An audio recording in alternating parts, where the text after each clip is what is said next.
남가족 여러분, 용서하시는 하나님의 은혜를 구하는 에스라의 참회가 이어지고 있습니다. 에스라는 이 기도에서 이스라엘 귀환과 관련된 자신들의 역사를 돌아보며 기도합니다. 에스라는 이스라엘이 바벨론으로 끌려가서 포로 생활을 한 것을 종살이라고 표현하고 있죠. 이것은 과거 이스라엘이 애굽에서 종살이했던 자들이었음을 기억하면서 말하고 있는 것입니다. 그들은 바벨론 포로로 끌려갔지만 그곳에서 노예살이로만 산 것은 아닙니다. 오히려 포로민들은 그곳에서 경제 활동을 할 수 있었죠. 또한 에스라와 느헤미야가 보여주는 것처럼 그곳에서 정치적으로 중요한 자리에 나아가기도 했습니다. 그러나 끌려간 나라에서 경제 활동을 하건 정치적인 자리에 참여를 하건 그것은 실상 자유민의 삶이라 할 수 없을 것입니다. 그들은 하나님의 백성들이기 때문이죠. 이스라엘은 하나님 주신 땅에서 하나님이 주신 자유를 누릴 때에만 진정한 자유민이 되는 것입니다. 에스라는 자신들이 포로로 끌려간 이유를 하나님의 계명을 저버렸기 때문이라 말하고 있습니다. 그리고 이어서 귀한 자들이 다시 계명을 거역한 사실을 말하고 있는데 이것은 바로 그들의 이방인과 통혼, 즉 그들의 죄악이었습니다. 이스라엘은 하나님의 은혜를 입은 백성들이었죠. 심지어 포로살이를 하는 동안에도 하나님은 그 은혜를 멈추지 않으셨습니다. 그들은 소망이 없는 중에서 하나님께서는 그들을 그냥 내어버려 두지 않으셨고 그들을 다시 소생시켜 주셨습니다. 에스라는 우리 하나님이 버리지 않으시고 소생시켜 주셔서 성전을 세우게 하시며 수리하게 하시며 우리에게 울타리를 주셨다고 말합니다. 이 모든 것이 하나님 주신 은혜요, 긍휼이요, 사랑이었습니다. 자신들이 받을 자격이 있어 받은 것이 아니니 이것은 그들이 마땅히 받아야 할 것은 아니었습니다. 그럼에도 이 백성들은 그 은혜를 망각하고 있습니다. 아픈 기억에서 교훈을 얻지 못하고 있었던 것이죠.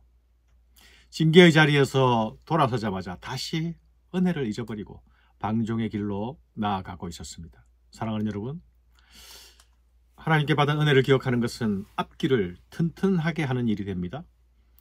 은혜의 기억을 지금까지 나와 함께 하신 하나님의 돌보시는 손을 붙드는 것으로 연결하기 때문입니다. 은혜를 망각하는 일은 미끄러지는 자리로 떨어지는 길이라는 사실을 우리가 기억해야겠습니다. 이스라엘은 하나님의 분명한 명령과 약속을 받은 자들이었죠. 하나님은 선지자들로 분명하게 말씀하셨습니다. 너희는 가서 얻는 땅에서 그들과 통혼하지 말라. 신명기 7장 1절로 4절까지 말씀입니다. 그들과의 혼인은 필연적으로 다른 신을 섬기는 결과로 이어지고 결국 하나님의 진노를 촉발하게 될 것이라고 분명하게 경고하셨습니다. 그럼에도 그들의 조상들은 이 명령에 불순종하여서 말할 수 없는 고초를 겪었습니다. 우리는 이세벨과 아달랴가 이스라엘에 끼친 해악을 잘 보지 않았습니까? 그럼에도 그들은 여전히 정신을 차리지 못하고 조상들의 죄악을 반복하고 있습니다. 에스라는 이런 현실에 말할 수 없는 고통을 느끼며 각성과 결단을 촉구합니다.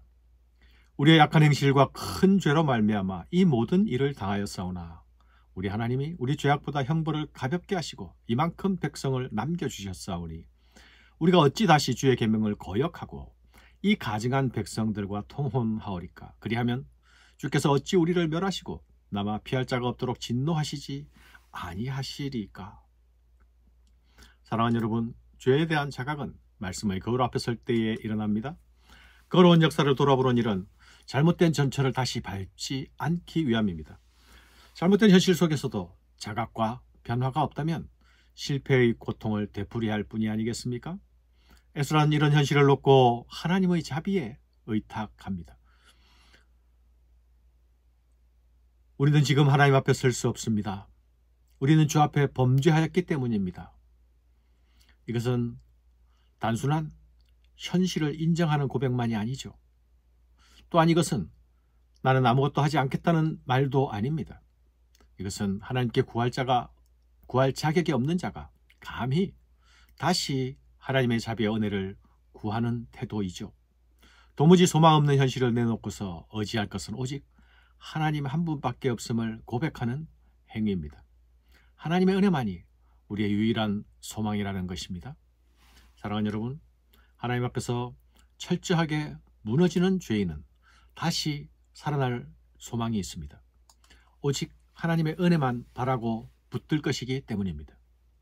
이것이 죄가 깊은 곳에 은혜가 넘친다는 기독교의 역설이 아닙니까? 죄로부터 자유로운 자가 어디 있겠습니까? 그러나 우리가 구할 것은 언제나 그분의 자비와 그분의 긍휼의 은혜임을 기억해야겠습니다. 사랑하는 여러분, 먼저 각성한 자들이 최선을 다한다 해도 전체 공동체는 꿈쩍하지 않을 수도 있습니다. 그럼에도 에스라의 기도는 우리가 그 가운데서 할 수 있는 것이 무엇인지 알려주고 있지 않습니까? 죄를 자각하고 또한 죄를 책망하며 하나님이 주시는 회복을 구하며 나아가야 할 것입니다. 회개한 죄인에게 은혜를 베푸시는 그 하나님을 의지하고 붙드는 일, 그것이 우리의 신앙의 싸움임을 기억해야 하겠습니다. 감사합니다.